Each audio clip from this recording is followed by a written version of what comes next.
Hi people, in this video I'm going to show you the basics of Draw.io. Let's begin. First we type draw.io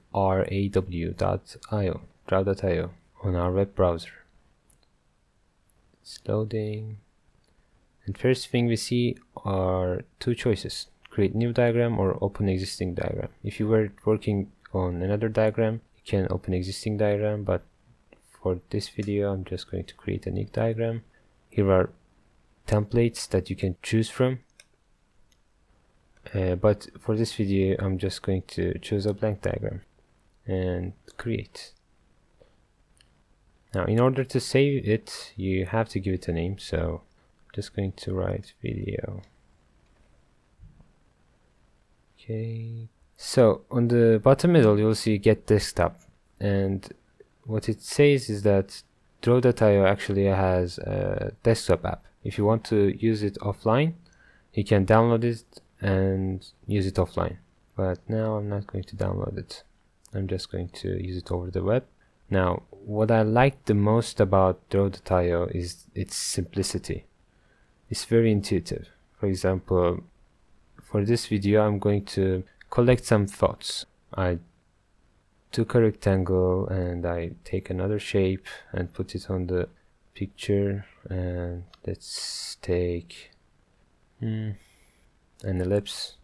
Okay, and now double click and you will be able to write on the rectangle.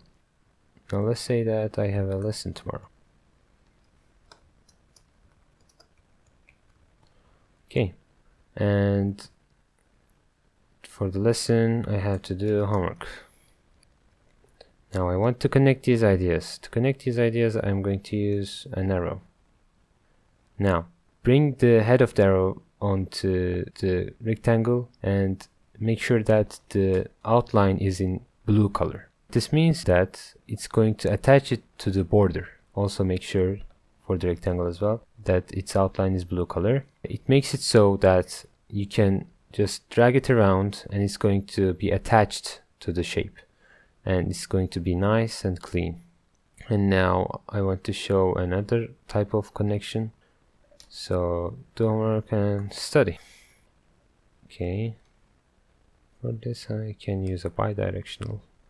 This time I'm going to make sure that the color of the outline is green. What this means is that the point I put the head is not going to move with respect to its position in the rectangle or the shape it's attached to. Let's make sure this is green as well. And now we have connected it, and as you can see, because we connected it like that, the points are fixed and they will not rotate around the border. They're not attached to the border, they're attached to the insides. To the right side of the screen you will see the properties. You can use these properties to do basically anything. For example, I want to make this fill color cyan, apply, and then I want to make this line around it thicker and change its color to magenta.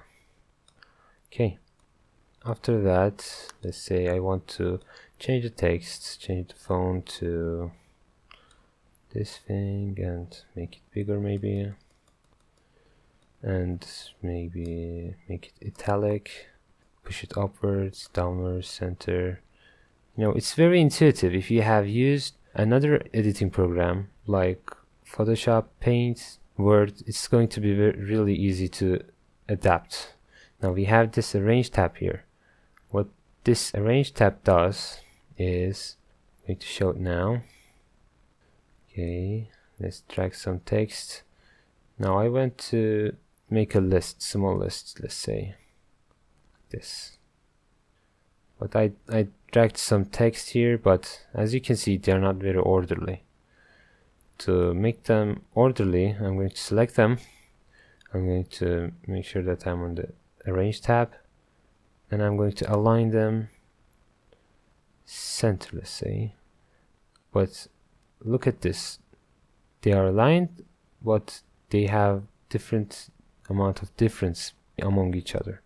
So to fix that I again go to arrange and distribute it vertically.